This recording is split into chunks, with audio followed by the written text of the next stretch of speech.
This is Ejiro Evero's press conference. This is ahead of the Falcons game.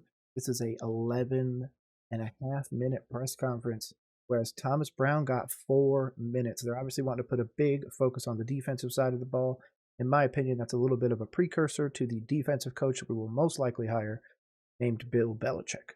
So, with that, let's jump into this press conference and try and understand why. Hey, I thought it was all over.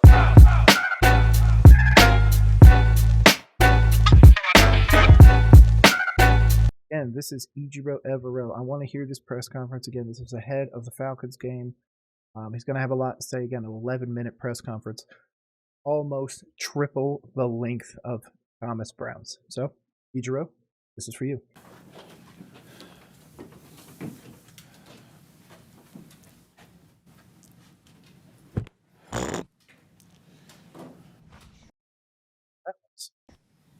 We're gathered.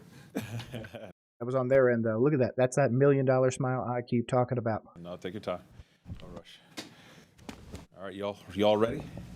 We all good? Yep. Okay. So excited to be here today. We had a great practice. Beautiful weather out there. Going to soak it up as long as we can because we know that on Sunday it may not be so nice. But we're looking forward to the opportunity to play a really good football team, really good offense, a lot of good players, and it's going to be a great challenge for us that we're excited to take on, and can't wait for Sunday to get here. I know the sack numbers don't really stand out, but there's obviously more to pass rushing than just sacks. What are you seeing from a pressure standpoint from your front? Yeah, you're The dudes we should have already paid. That's the first thing. exactly right about that. The numbers don't always tell the story in terms of the sack totals, but we've been able to affect the quarterback, especially when we've had our full lineup up, and the opportunities we do get, we're getting sacks or we're getting pressure, the ball's coming out, or we're making things happen down the field. So, we'll continue to work at it. We know there's growth to be made there, just as there is in a lot of other parts of our defense. But we're happy about where we are, and we're just working to continue to get better. I know we talked. That I think that Burns is going to get a deal. Obviously, if we attract a talent like Bill Belichick, I know he's had a rough few years, but you give him access to a Derek Brown, a Brian Burns, a Shy Tuttle. You give him access to a Frankie Louvu. I mean, those are some interesting ones. A J.C. Horn even. So I think that there's a lot of opportunities. Obviously, I feel bad for the corner up in New England, Christian Gonzalez, because he would have really benefited long term from Bill Belichick. But hey, man, I will gladly take him for J.C. Horn at this point. I think the defense is going to be the selling point for the person moving forward, which is why I believe we will hire a defensive focused head coach to really put it on that side of the ball. I think we're going to go more towards the Tepper desired Steelers. He already switched the defense to that. He's going to want somebody that's going to want to work with that. I think that the deal for Brian Burns should be done. Honestly, get Derek Brown a deal, get in any people on that defense a deal now, long term, 7 years, whatever we need to do, because it's going to be pennies compared to what they're worth in the long term, especially if Aluvu ends up with a crazy team. Like the one thing that I keep going back to people for Brian Burns is, yes, we could go out and get a first round pick, but that doesn't mean that first round pick is going to replace the impact of Brian Burns, especially considering he's only 25. So for that reason, I don't think that Brian Burns should be traded. I think he should get whatever deal we need to give him because it's going to be pennies, 4 or 5 years, and what pass rushers are getting. So unless we can get a proven talent, I don't think it's worth it. Talk about Derek Brown a lot and his ability to kind of take on blocks and everything like that. Have you noticed a difference in the way teams are running at you guys because of how dominant he's been? Yeah, I mean, people are definitely accounting for him. He's getting more blockers, more attention, the center turn, all those different types of things. But he's been so disruptive, run game and pass game. A lot of people are going to focus on the run, and rightfully so. He's done a heck of a job. But you even look at the rush production, and yeah, he only has 1 sack, I believe. But he's affecting the quarterback, and he's pushing the pocket, and he's doing a lot of good things. Obviously, he's knocking the ball down, a lot of batted balls, and so he's been, he's playing at a Pro Bowl level. That's for damn sure.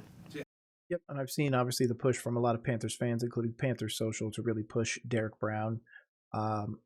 Interesting, just because he doesn't have the numbers to support it. But overall, he would be our only person close to a Pro Bowl.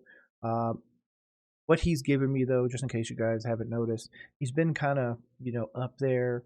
It seems almost static. Somebody described it as stoic previously, and I've said the same thing as well. But I think that he's just honestly getting up there, answering the questions the way they need to be answered, being as informative as he can, because he does know that he has a spotlight on him in the future to be a head coach. So being able to go up there and properly answer the questions and diffuse problems is something that he really needs to improve upon. Not saying he's not good at it, but everybody can improve in that area. And obviously, again, with the idea that he's most likely going to be jobless here in a few weeks, that's obviously got to weigh on him quite a bit as well. Have the awareness of batting that ball and intercepting it. Like in your experience, like how hard is that to get out of a play like that? Yeah, I mean, to be that close to the ball, to the quarterback throwing the ball, and to be able to react the way he did, just shows you the athlete he is at that size. Going off that, what would be your pitch for him to make the Pro Bowl? Just watch the tape. Yeah, watch the tape. I mean, obviously there's a lot of run production, just hurries, things of that nature, the interception. But you go watch the tape, and you're not going to find a lot of players playing at a better level. There's real disparity between. Like that. That's again, these are head coach qualities. He's starting to really let shine, being really involved. You can see him kind of like nodding along with the question, basically saying that he's hearing everything. So again, I think this is his preparation for the future. Yards allowed for you guys and points allowed. Yep. How would you explain that? Well, the one area we got to be better at is the red zone. We just haven't done as good a job as I hoped, and I think we're capable of. So we got to play better down there. When people get the ball down there, regardless of how it happens, we got to buckle up and just stop them. And so, and a lot of that's going to be me. Got to be better there, and then we got to play better too. So. How much would you say that the lack of takeaways has also played a role in that? I don't know if there's a correlation, but I'm not too worried about that. It's much more when they get down there, what are we going to do about it? And we just got to have the fortitude, the mental and physical fortitude to stand up. Where have you seen Derek? I mean, in the 3-4, playing more outside, I guess, kind of in that. Has he been more effective there than what you saw on tape from the last few years? Or Yeah, I mean, Derek is such a special player. You could play him in a 5 technique, a 4 technique, a 3 technique. You play him right over the center, and he's going to be effective. He learns the techniques. He's smart. And once he figures it out, he's going to play at a high level. And so he's a special player. To lock that man down long term, then we need a good GM that'll get him a good contract. Let's move forwards. Let's lock this defense down. What have been the challenges for you and just the defense in general, playing from behind as much as you guys have? Yeah, it makes the game different. That's for certain. You're going to probably see more runs. You're going to have less pass rush opportunities, things of that nature. But our biggest focus, though, is that, hey, regardless of what happened, especially the way the season has played out, especially the way some of these games have played out, is like we can't worry too much about anything but what's in front of us. And we just have to have the mindset of playing one play at a time and playing the play that's in front of us.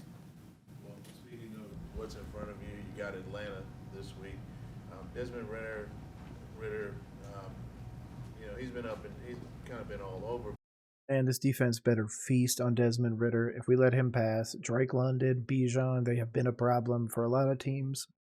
We haven't showed that we can score at a high level. They just put up 27 on the Bucks, I believe it was, and lost. So they're going to be, extra motivated. We are a tune-up game for most teams, so I would really expect our offense needs to show up. But more than anything, to keep us in this game, our defense has got to come up with a defensive score. But he can be explosive. He's shown that. How do you approach that this week with a guy who can be explosive but also has a big cache of weapons? Yeah, no, you're exactly right. And you always have to play to their upside, right? So, like, what's his top end? And that's what we have to be ready to deal with. And you see a player, compared to when we played him in week 1, that's really using his legs a lot more. He's getting outside of the pocket to run and to throw. He's getting the ball to the playmakers outside, and we know they got a lot of good ones. And so he's really yeah, and Kyle Pitts is finally starting to get some attention, which is great. improved and progressed, and he's going to be tough to deal with. JC got more playing time, obviously, this week, 2 weeks away from being activated. Have you noticed anything about kind of his wow, I just lost track of the word. Just like kind of his aggression, I guess, towards the run and maybe kind of deep shots and coverage? Yeah, no, His aggression is what helped him in college, obviously being a mainly man press corner. Uh, I think he's got great instincts and everything like that. His body just seems to be betraying him so far. So I think that's just his limit right now. If his body can stay healthy, I think he can have a really great career. But to this point, he has been injury plagued. So I'm really expecting him to be a little bit more aggressive because he needs those flash plays right now. He needs to put some good tape out there, so he's I think going to bite a little bit more than he should, which could be a benefit for us. The first game he came back, he's kind of getting his legs back, and the plan was to play him the way we did. And then last week we were going to let him loose and have the full game. And he's missed a lot of time. He missed obviously, which is going to attribute to you getting better and all those things. But he's a heck of a player. He's really smart. He's tough. He's got all the physical attributes you want. He'll continue to get better, and I know that as we continue to play more games with him, he'll continue to get better. And you saw the play he made on the go ball against Olave last week, the tackle he made and run support on third down. So, I mean, this is a guy that could cover in and tackle. He's a complete corner, and so and we're excited about not only what he's going to do these next 4 games, but I'm excited to see what he's going to do the rest of his career. You mentioned the weather. I agree. I think that there's so much upside with so many of the players that we have on our roster. It's been a scheme problem. It's just been the black hole of Carolina so far on these players' careers. Even Christian McCaffrey, we're seeing he had a good career with us. He is having a fantastic career as a 49er. To be honest, it's one of the reasons why I wanted Cam to move on at one point. It just felt like the organization was failing him. It's why I wanted Kemba to move on. I'm a Hornets fan as well because I felt like the organization was failing him. And I was proven right with a lot of that. Obviously, there's a lot of controversy with the whole Cam Newton thing now. I still think he was a great quarterback. I just felt like Carolina was never, ever going to put him in position to win again, and I was proven right.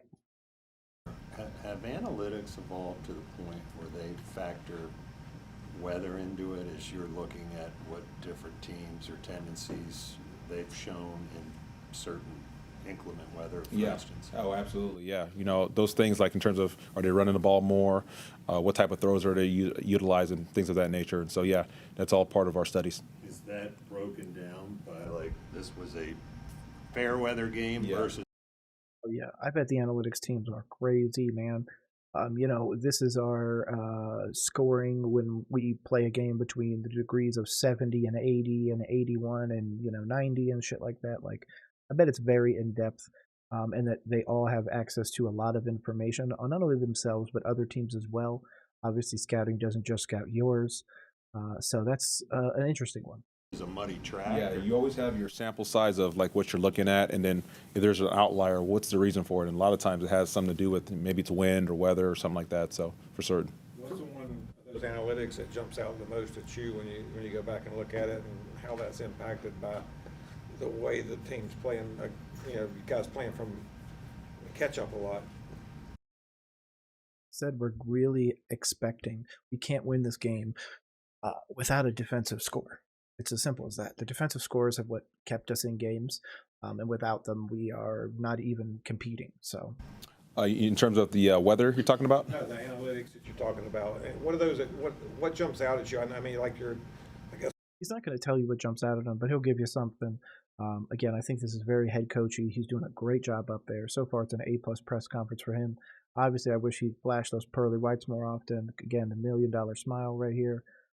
But yeah, this opponent's quarterback ratings are very down near the bottom or last in the league. But on the other hand, you guys have been they've been playing from ahead, so they haven't thrown as much. So what jumps out at you that sort of signals how this defense is playing?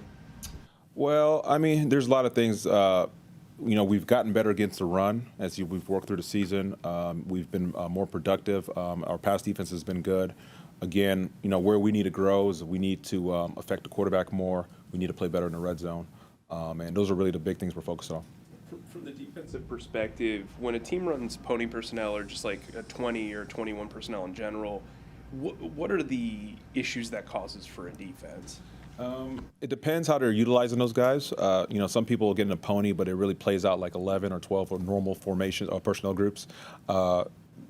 what Atlanta does, it's problematic because Mr. Robinson can be a running back and obviously a very good one, and then he could go line up at receiver and be a very good one and run a complete route tree. So he's a tough player, very good player, special player, and so he's going to be hard to deal with on Sunday.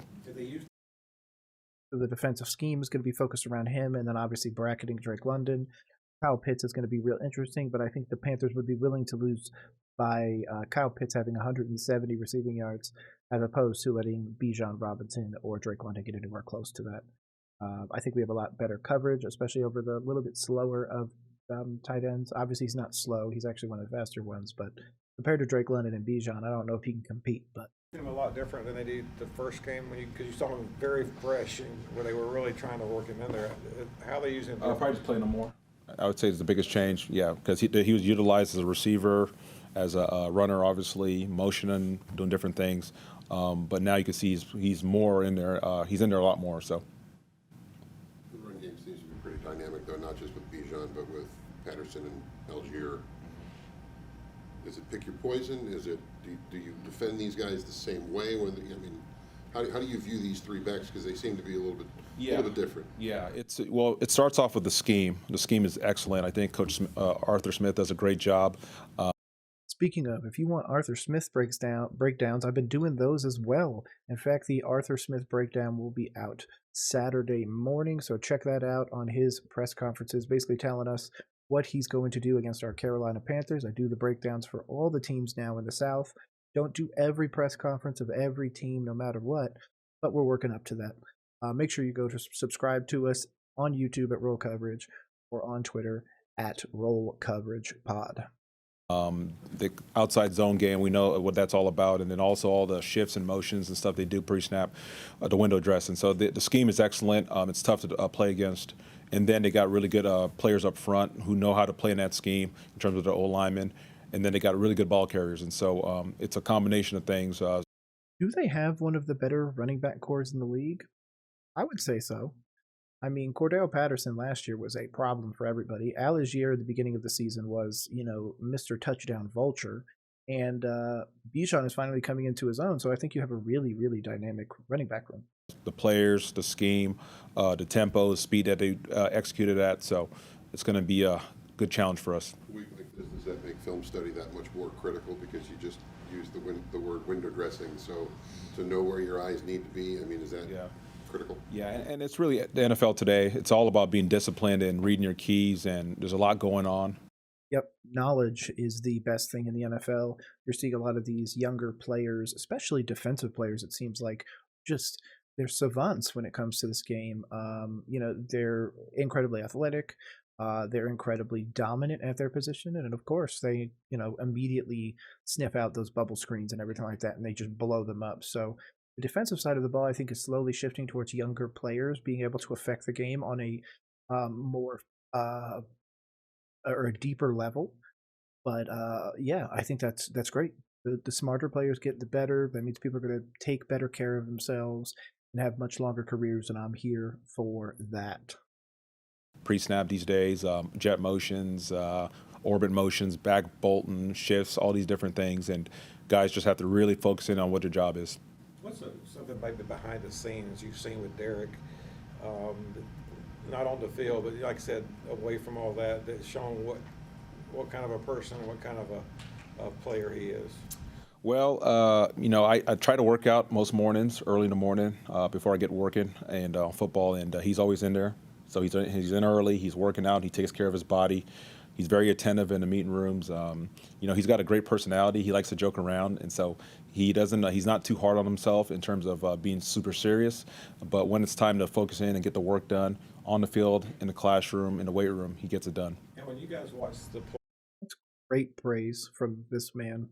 The defense has been one of the only shining parts. The special teams was for a moment, and then obviously the scoop and score blocked punt from the Saints game was a little bit of a rough one. So far it's been his. Obviously, if you go look at the scores, his defense is giving up a lot of points, but people say that's scoreboard watching, so I'm not going to hold that against him.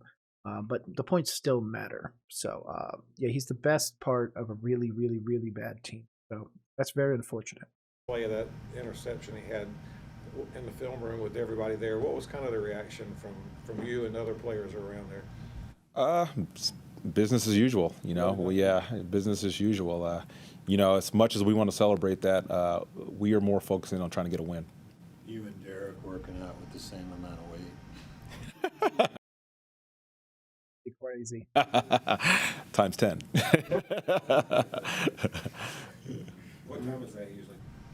About 6. About 6, yeah. Yep. Oh, good. All right. Thank you all. Appreciate it. Ejiro Evero. Still don't even know if I'm saying that right, but regardless, man, you are the best part of this team so far. This again, I'm going to give you an A+ here. You're looking towards the future. This is the 4-week eval period that Chris Tabor talked about.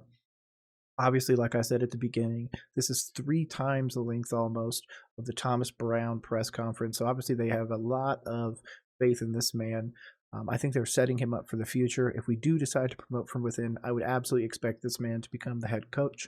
But just in case you want any other breakdowns, again, my name is Nick. This is Roll Coverage, where we do it on the regular.